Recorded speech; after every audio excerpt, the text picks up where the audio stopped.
Ay, perdona. Eduardo. Cuidado, por favor.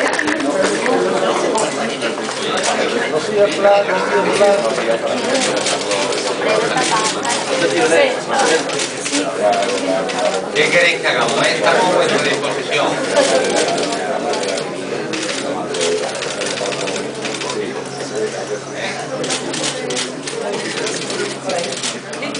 Un poquito, podría ser un poquito de esto, que es demasiado serio, ¿no?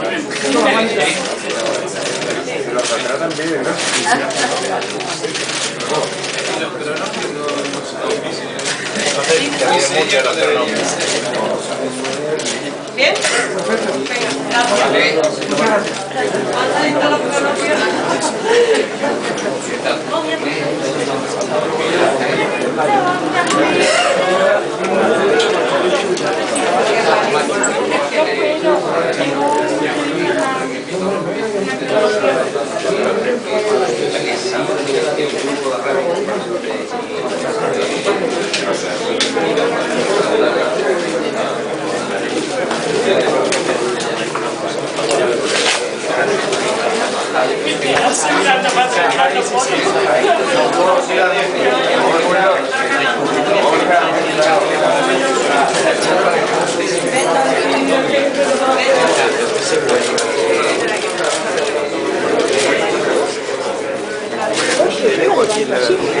Y no importa, porque ahora sí, porque ahora cuando se van todos estos ya se quedan. Te dejo acá la cartera de Dolly. ¿Está funcionando? Sí, está funcionando. Ahora ya ellos se retiran y...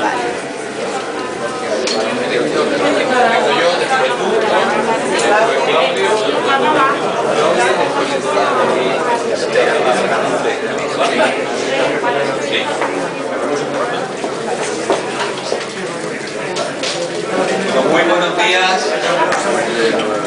Buenos días a todos y gracias por acompañarnos en esta Saludillo de la Fundación Cajasol, donde estamos muy orgullosos y contentos una vez más de poder acoger esta exposición, el universo Cortázar. Una muestra que nos invita a sumergirnos a través de la obra del escritor, de fotografías, de objetos y de un fascinante mundo que es sin duda uno de los más importantes referentes de la literatura española, de la literatura de lengua castellana en el siglo XX. Quiero comenzar dando la bienvenida a las personas que me acompañan aquí en esta inauguración. En primer lugar, al director del Instituto Cervantes, Juan Manuel Bonet, del que me consta que es un gran admirador de Cortázar, y también aprovecho para felicitar ya por su nombramiento, porque hace escasos 2 meses que ha sido nombrado al frente de una institución tan importante y tan emblemática como es el Instituto Cervantes. Y también aprovecho y darle las gracias por estar aquí, porque sé que ha hecho un esfuerzo importante por poder acompañarnos hoy aquí. En segundo lugar, también felicitar a la persona que se ha encargado de imaginar y ensamblar esta magnífica exposición, Claudio Pérez Mínguez, director del Centro de Arte Moderno de Madrid y promotor del Museo del Escritor, así como a la coordinadora de la muestra, Claudia, muchas gracias por acompañarnos y que luego también nos dará más detalles sobre este montaje. Y por último, pero no en último lugar, saludar también afectuosamente a Dolly Onetti, acompaña aquí también a mi izquierda, que fue esposa de otro gran escritor como fue Juan Carlos Onetti, que nos ofrecerá la lectura de un texto al término de esta presentación. Yo tengo que decirles que hoy es un día muy especial para nosotros como Fundación Cajasol. Unos meses después de poder acoger en esta misma sala de exposiciones, en esta sala Murillo, la espléndida exposición de El infinito Borges, que como todos ustedes saben tuvo y ha tenido un éxito extraordinario, y esperemos que esta, pues, cuanto menos iguale o la supere, que organizamos también en colaboración con el Museo del Escritor. Hoy abrimos las puertas a la que es seguramente la muestra más ambiciosa que se ha realizado en torno a otro inmortal autor como es Julio Cortázar. Por lo menos aquí en Sevilla y desde luego en Andalucía es la muestra más ambiciosa que se ha hecho sobre Cortázar. Y lo hacemos además en un día muy significativo. Lo hemos hecho pensando en que hoy es también el Día Mundial, de la Poesía. Un acontecimiento al que desde aquí, Cajasol, se suma como siempre, o nos sumamos como siempre, con muchísimo entusiasmo dentro de nuestro compromiso, como ustedes bien saben, con la difusión del arte y con la difusión de la cultura en general. Y de manera muy particular con la literatura y con el fomento de la lectura entre las nuevas generaciones. Hoy no sé si con Cortázar y con todas estas exposiciones que estamos haciendo y con esta nueva era que estamos viviendo, en donde lo más que leen nuestros jóvenes son 140 caracteres acostumbrados a textos cortos, y todo esto, yo creo que tenemos la obligación moral y también la responsabilidad institucional de que no se pierda. Lo que no se pierda durante tantos siglos y siglos ha sido la lectura, el fomento de la lectura, porque como en muchas ocasiones he visto ahí algún que otro eslogan, ¿no? La lectura te hará más libre, entre otros, ¿no? Yo creo que el fomento de la lectura y la afición a la lectura, estamos en un momento crítico con esta revolución tecnológica, revolución de los medios de comunicación, revolución también de la comunicación. Yo creo, de verdad, y cierro paréntesis, que es un momento tremendamente importante dentro de este mundo de la comunicación, de fomentar lo que es todo lo relacionado con la literatura y el fomento de la lectura, y sobre todo con los más jóvenes. Un propósito que nos inspira aquí en Cajasol muchas de las iniciativas y actividades culturales que llevamos a cabo a lo largo de todo el año. Son más de 3.000 actividades las que realizamos a lo largo de todo el año, no solo directamente nosotros, sin contar la que hacemos en colaboración con muchas instituciones, no solo, como ustedes saben, en Sevilla, sino por toda Andalucía, donde tenemos sede, en Huelva, en Cádiz, en Jerez, en Córdoba, etc., ¿no? Esta exposición se presenta en primicia en nuestra ciudad y con ella queremos ofrecer, los sevillanos por supuesto, pero también a todos los que nos visitan, una nueva oportunidad para conectar con la figura y la obra del autor de Rayuela. Porque es verdad que al recorrer esta muestra es posible sentir de manera intensa la presencia del escritor. Está en las primeras ediciones de todas sus obras, y así como de las traducciones y libros en los que colaboró. También está en el testimonio fotográfico en el que podemos seguir su vida desde los primeros años hasta las últimas vacaciones que precisamente realizó aquí en España. Podemos igualmente profundizar en su compromiso político, en sus relaciones personales, su vida, en lo que era en general todas sus costumbres. Y todo ello con una selección de objetos que es también muy importante, eso define mucho la personalidad del autor, de objetos personales y cotidianos que contemplan ese que hemos llamado, ese universo Cortázar, un universo que, cumplido ya el centenario de su nacimiento, continúa despertando un enorme interés y desde luego yo creo que una enorme fascinación. Antes de finalizar, recordarles también que ahora le darán más detalle dos actividades paralelas a esta exposición. En primer lugar, la labor que van a hacer durante esta mañana los cronopios, que para celebrar el Día de la Poesía van a repartir en la calle, en nuestras puertas y los alrededores, textos poéticos e imágenes de estos singulares personajes creados también por el gran, genial Cortázar, por nuestro autor de obra. Y también invitarles esta tarde a la visita guiada y la posterior mesa redonda en la que seguiremos explorando la vida y la obra de Cortázar.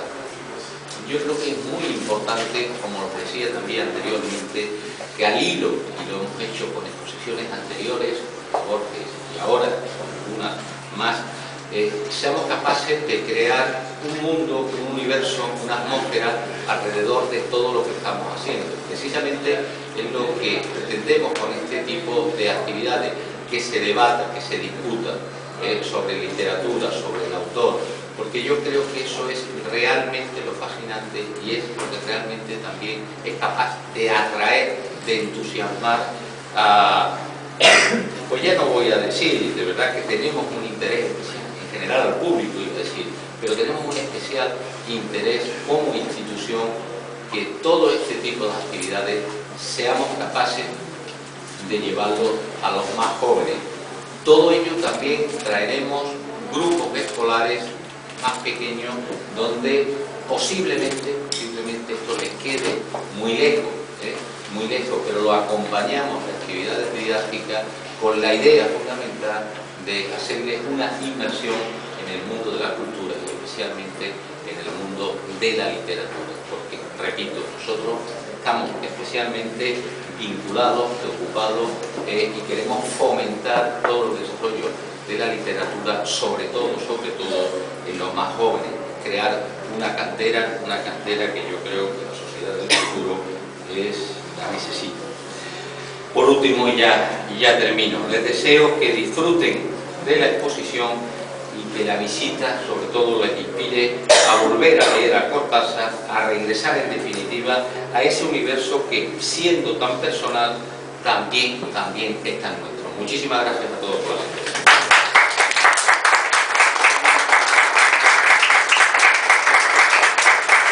A continuación toma la palabra Juan Manuel Bonet, director del Instituto Cervantes. Muchas gracias, buenos días. Estoy encantado de estar en Sevilla, que es una ciudad en la cual he vivido en mi adolescencia y que siempre vuelvo con muchas ganas. Estoy encantado de estar en Cajasol y de haber escuchado las palabras de bienvenida de su presidente y también de haber escuchado estas palabras en favor de la lectura. Creo que es absolutamente fundamental, efectivamente, y yo no soy tan pesimista en el sentido que yo creo que todos esos nuevos medios no van a sustituir a Gutenberg. Es decir, que yo soy un hombre todavía de Gutenberg y creo que en general no está amenazado el libro, a pesar de que puede haber mucha tendencia de mucha gente a pensar que lo está. Yo sigo viendo que las librerías son frecuentadas, sigo viendo que el papel sigue siendo un medio fundamental y bueno, a la vista está que el papel después se convierte en museable. Esta exposición cortazariana, lo primero que tengo que hablar es de quiénes la han montado. Son los amigos del Centro de Arte Moderno, que hoy está en Madrid, en el barrio de la Moncloa. Estuvo un poco antes en el barrio de Atocha, pero bastante antes, yo cuando los conocí, estaban en una localidad de la provincia de Buenos Aires llamada Quilmes, conocida sobre todo por su cerveza. Yo no he estado en Quilmes, he pasado por una autovía yendo entre Buenos Aires y La Plata, ciudad muy literaria también, y he visto de repente el Centro de Quilmes y me acordé de esta aventura del Centro de Arte Moderno que empezó allá en Quilmes. Ya en aquella época, en la época que yo dirigía Reina Sofía, me habían venido a ver, recibía sus papeles que ya eran muy interesantes, en los que se veían una voluntad que tenían y que sigue teniendo de dedicarse a la memoria literaria, a estudiar cuáles habían sido los grandes hitos de la literatura argentina del siglo XX. Después, ya instalados en Madrid y hoy en día en esa ubicación del barrio de la Moncloa, pues el Centro de Arte Moderno es una mezcla de librería de viejo, librería de nuevo, sitio donde se pueden comprar discos de viejo y de nuevo, editorial, sala de exposiciones, sala de conferencias, en fin, todo tipo de actividades, siempre relacionadas con la cultura española y sobre todo iberoamericana. Si hay un sitio en Madrid donde alguien interesado por la literatura iberoamericana tiene que ir, es el Centro de Arte Moderno. Allí, pues, su especialidad máxima, no se sabe si es Borges o si es Cortázar, porque antes se decía que aquí han traído también a Borges.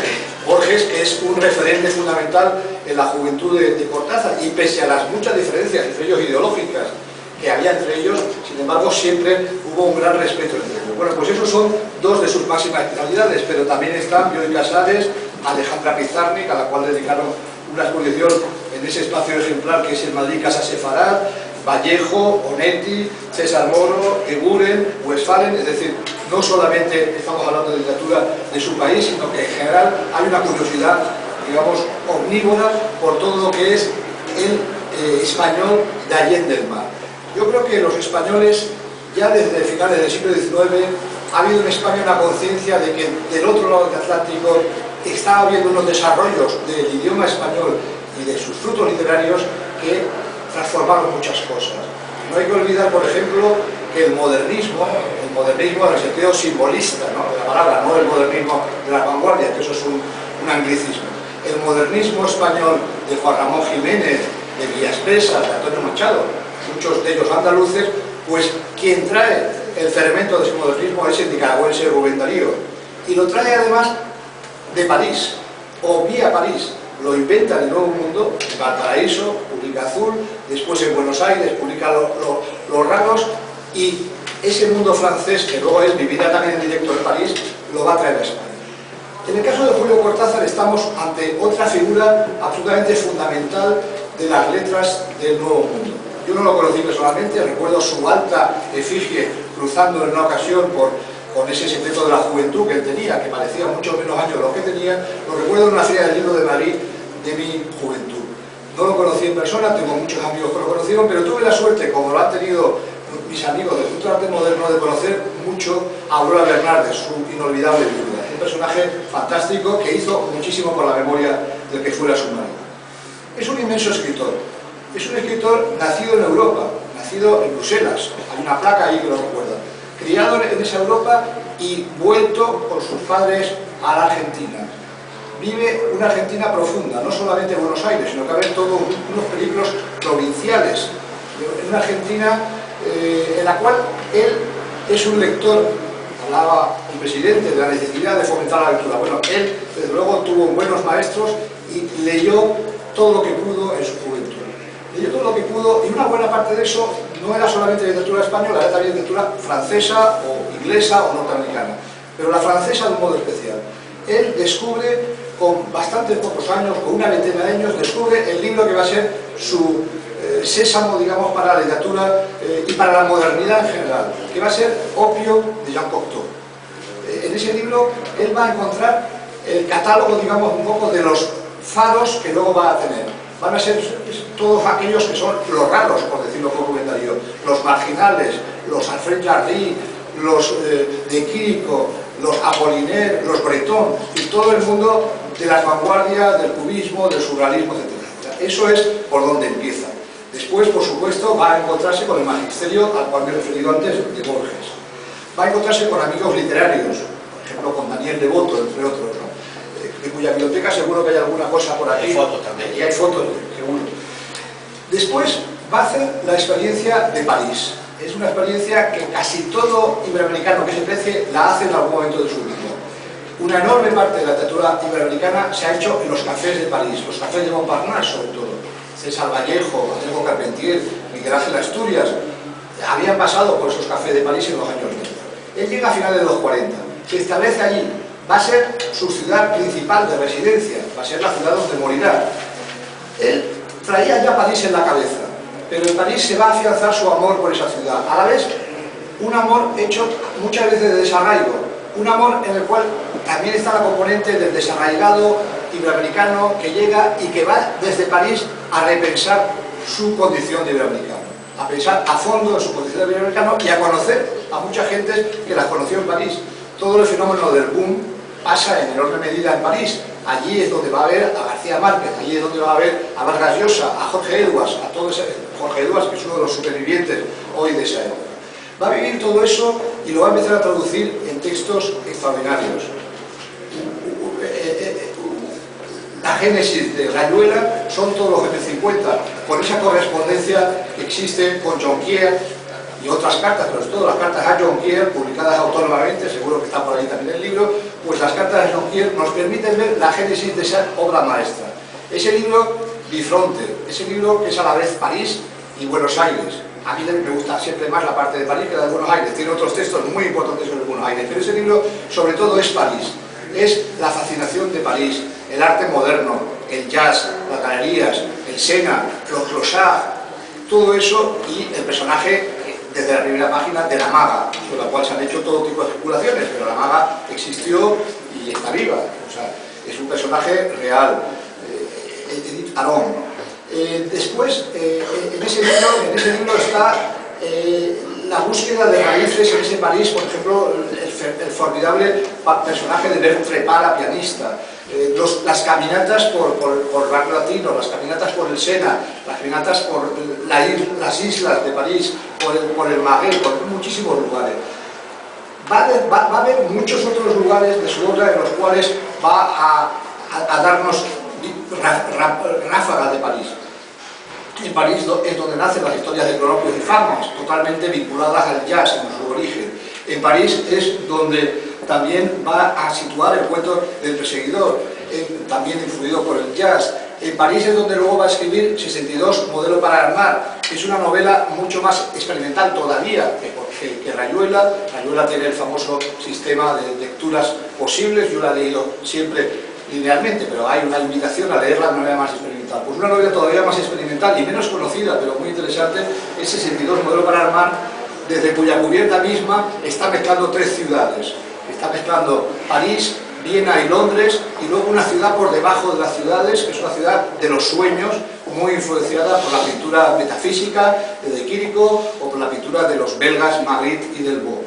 El interés por la pintura va a ser una constante en Cortázar. Se rodeó muchas veces de pintores, fue muy amigo de Julio Silva, un amigo común también, que vive todavía hoy en París, y que fue quien le ayudó a hacer la cubierta de Rayuela, le hizo la cubierta de 62 Modelo para armar, y le ayudó también a maquetar, a diagramar dos libros fantásticos, el primero de los cuales es La Vuelta al Mundo en 80, La Vuelta al Día, perdón, en 80 mundos, justo al revés de Julio Verne, un libro donde están los grabados de Julio Verne y están 1000 cosas que interesan a Cortázar. El Cortázar de los 60 es un hombre experimental, es un hombre muy cercano a los planteamientos del Oulipo, el taller de literatura potencial, el cual está vinculado su amigo Italo Calvino, donde está Raymond Queneau y otros escritores. Y ese Cortázar va a estar muy cerca de los pintores. Hay un libro entero dedicado a los textos, escribió para pintores, que a veces son relatos.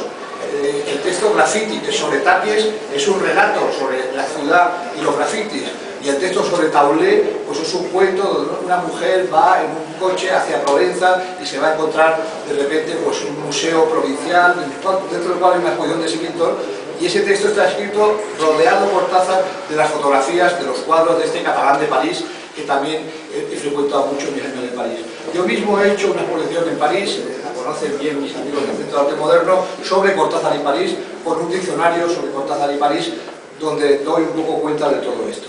También en París fue donde tuvo lugar ya su separación de Aurora Bernárdez, su vinculación a Aimé Carbelis, que lo llevará a un cambio bastante radical, de haber sido un hombre muy metido en el mundo del arte, de la literatura, muy metido en su concepción, en su visión de Francia también, donde había vivido muy de cerca la Francia de la Edad Media, por ejemplo, la Francia de los Martínez, cantidad de excursiones. De repente Cortázar va a bascular y va a radicalizar sus posiciones políticas, se ha hablado antes, se ha aludido antes a ello, y va a ser alguien muy activo en la defensa de la Revolución Cubana y luego muy activo en la defensa de la Revolución Nicaragüense, lo cual le va a llevar a una confrontación en ciertos momentos con compañeros suyos de generación que no tuvieron esas mismas actitudes, o que si las tuvieron, como sería el caso de Vargas Llosa, luego poco de tiempo después les llegaría el desencanto. A él no le llegó el desencanto, mantuvo, digamos, esa línea.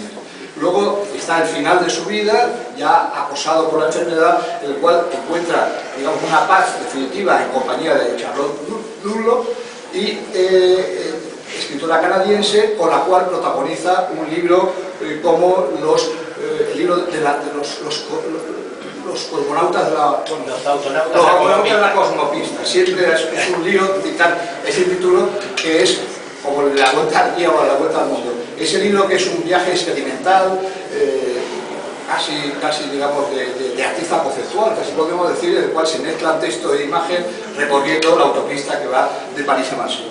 En definitiva, esta exposición es una exposición muy adecuada para contemplar las facetas más diversas de la personalidad de Cortázar, contemplar sus idas y venidas entre los dos continentes que fueron los suyos, contemplar su interés por otras artes, su colaboración con artistas, su posar ante buenos fotógrafos, porque Cortázar fue objeto de muy buenas fotografías y unas cuantas de ellas nos rodean aquí hoy. Y es un llamado también a seguir leyéndole. Yo a veces he percibido, hablando con gente más joven, de generaciones más jóvenes, en la propia Argentina, un cierto desafecto hacia Cortázar. Yo creo que hay una especie de intento de matar al padre en ese sentido quizás, pero yo creo que volver a Cortázar es siempre necesario y creo que junto con Borges digamos, pues es realmente una referencia absoluta para aquellos que nos interesamos por el devenir de la literatura argentina y de la literatura en español en general. O sea, creo que Rayuela, algunos de esos cuentos, esos libros experimentales siguen siendo portadores de un mensaje que le va a seguir llegando a la gente joven. La tumba de Cortázar en el cementerio Montparnasse de París, siempre hay flores, siempre hay mensajes, siempre hay relatos, no solo de argentinos, muchos argentinos, para el argentino es un destino obligatorio, pero hay muchos no argentinos. Y en una ocasión que estaba yo hablando, precisamente en la época que yo preparaba esa exposición, en un café del barrio latino con un escritor mexicano, el profesor de la Sorbona, y yo le decía, no sé si en Francia ahora mismo vamos a tener eco con algo sobre Cortázar, porque no sé muy bien si sus libros están vivos en el sentido de si se puede comprar en la librería. El café estaba justo enfrente de una de las mejores librerías, fuimos y para mi sorpresa, porque yo no me había fijado nunca antes en ello, había una estantería así, donde estaban también las conversaciones con Omar Prego, el escritor uruguayo, que también lo tenéis expuesta por ahí, ¿no? Y estaban una antología grande de sus cuentos, del animal y de su obra narrativa en general, y muchas ediciones de Rayuela y de otros textos. Por lo tanto, allí en París sigue vivo, en España sigue vivo, en Argentina sigue vivo. Puede haber desafectos, puede haber desprendimientos un poco, miradas más en la lejanía por parte de algunos, pero el mensaje principal es que Cortázar sigue absolutamente vivo y no es un producto de una época, es un producto que trasciende esa época. Muchas gracias.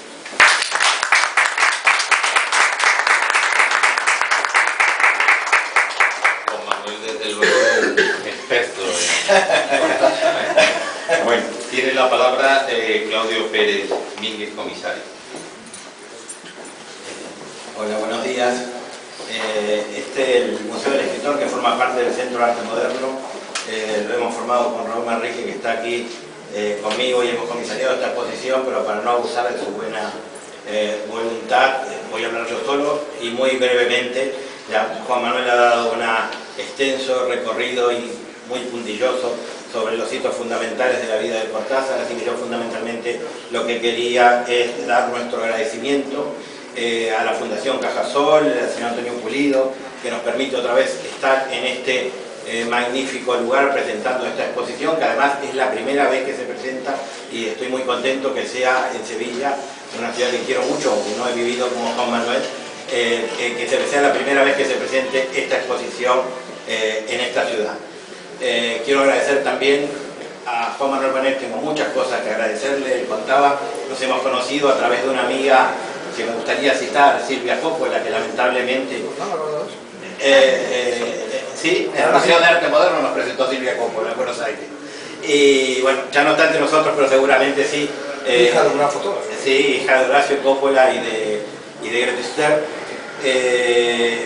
Y bueno, tuvimos su apoyo y colaboración desde que nos radicamos aquí en España, con lo cual siempre le estaremos sumamente agradecidos. Y hoy tengo que sumarle un agradecimiento más, el hecho de que haya venido a inaugurar esta exposición, sobre todo levantándose a la hora que habrá tenido que levantarse para llegar desde Madrid aquí, lo cual para mí es un mérito tremendo. Así que muchas gracias, Juan Manuel, de nuevo, y además que lo haga en esta nueva tarea que sé que va a cumplir tan magníficamente como todas las otras que ha hecho, siendo casi flamante director del Instituto Cervantes, ¿no? Y me parece que eso es la entidad que prácticamente se puede decir que encarna la defensa del idioma o la difusión del idioma, y todos nosotros como Cortázar vivimos en lo que Carlos Fuentes llamaba el territorio de la Mancha, ¿no? Estamos unidos por una lengua común que se enriquece a través de los diferentes países hispanoparlantes, y eso es realmente un privilegio.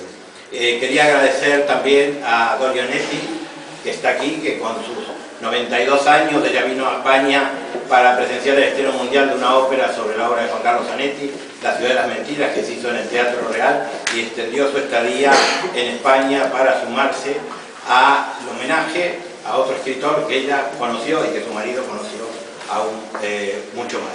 También quería agradecerle a Claudia Capel, que ha ejercido la coordinación, ella junta Argentina Asevillada, que ha hecho la coordinación tan necesaria para que esta exposición haya sido posible. Por supuesto, a todo el resto personal de la Fundación Cajasol, que nos han tratado durante estos días de montaje estupendamente, con tanta amabilidad y buena predisposición.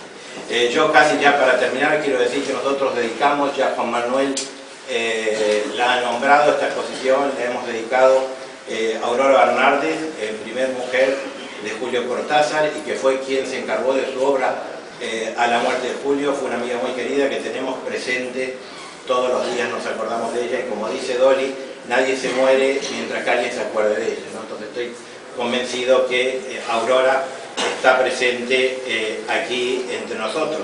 Y además él nombró a Quilmes, Juan Manuel. Una de las cosas que más le sorprendió a Aurora, que me lo contó un montón de veces, es que cuando él visitó la casa Aurora, que era la casa que compartió con Cortázar, la Plaza de Jaboret 9, Aurora tenía una mesita bajita que abajo había la edición de Historia de Croquis y de Fama que editamos nosotros. Y Juan Manuel le dijo ese libro, que ella le dijo, lo editaron unos amigos. Y él le dijo, sí, los libreros de Quilmes.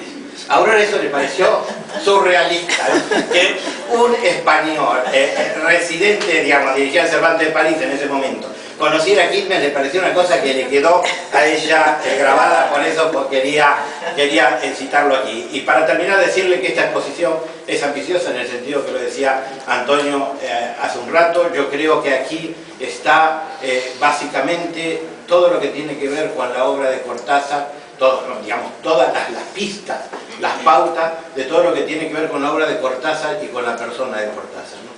Sus afectos, sus relaciones amistosas, su producción literaria, y algunos se van a sorprender realmente de lo que trabajó este hombre, porque a veces uno piensa en Rayuela, en Cronopios y demás. Él escribió muchísimo, hay una cantidad de libros hechos con artistas que la mayoría de la gente ni siquiera, porque algunos ni se han publicado en español. Creo que realmente es una que cualquiera lector de Cortázar va a encontrar aquí puntos donde profundizar en esas cosas que le gustan, y el que no es lector de Cortázar va a encontrar una invitación para conocer más la vida diaria, cotidiana y la obra de un gran creador, que espero que lo inviten a leer su obra. Así que nada más, luego haré una pequeña visita guiada por si quieren información concreta de lo que hay exhibido, y nada más, muchas gracias por la paciencia.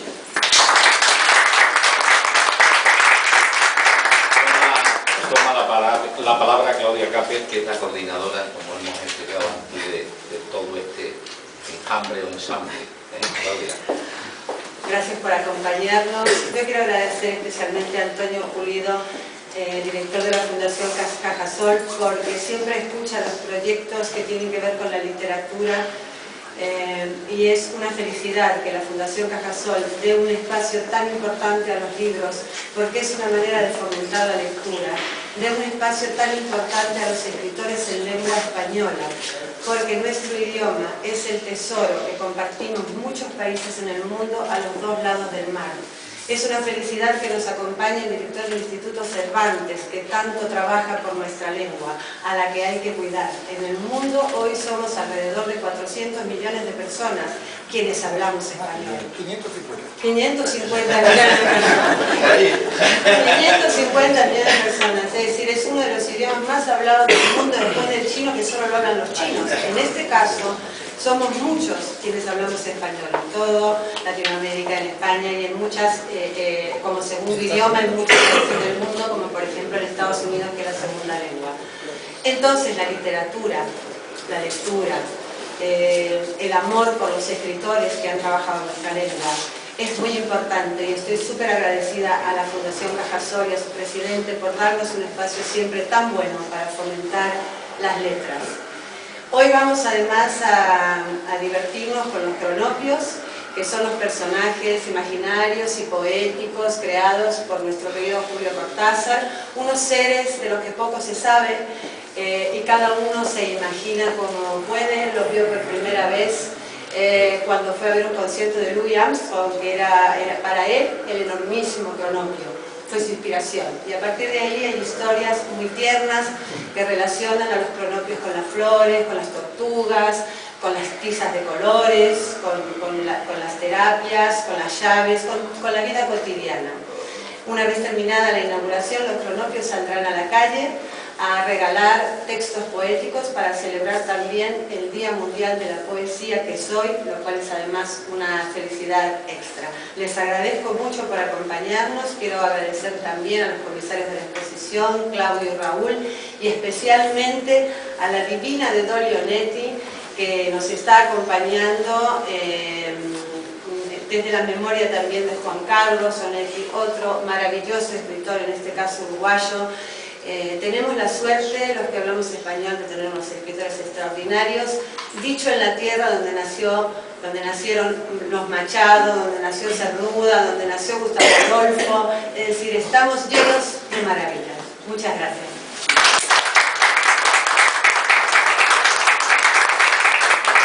Yo cierro el acto, como no podía ser, Dolly Onetti. Dolly. Muchas gracias.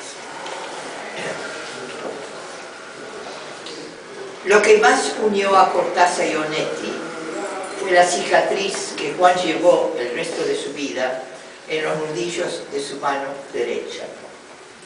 La noche que leyó El perseguidor, llevaba tiempo deprimido por la separación de su adorada hija de 3 años. En El perseguidor, la historia es que se muere la B, la niña que tanto adoraba el protagonista, y al leer esto, Juan se volvió loco. Estaba en una noche de vino y de... Bueno. Entonces cerró el libro, fue al baño y lanzó un feroz puñetazo contra el espejo del botiquín y su propia imagen. Con un lápiz labial escribió en el cartón que quedó al descubierto: se trata de B. En contestación a la carta que Juan le envió a Cortázar contándole lo ocurrido, este, muy halagado, le confesó que jamás había recibido mayor recompensa de un lector. ¿También? Bueno, Juan volvió a ver a Cortázar en París, en la casa del escritor uruguayo Omar Prego y su mujer María Angélica Petit, para una documental de Cortázar que caminaba por París con grandes zancadas, y también con la velada intención de convencer a Juan infructuosamente a repetir el proceso.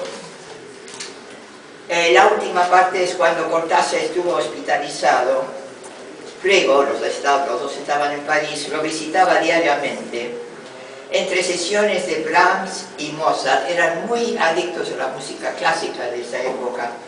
Juan le gustaba hasta los últimos cuartetos de Beethoven. De Brahms y Mozart charlaban, y esas conversaciones dieron origen al libro La fascinación de las palabras, de Prego Gadea, que hay que leerlo. Gracias.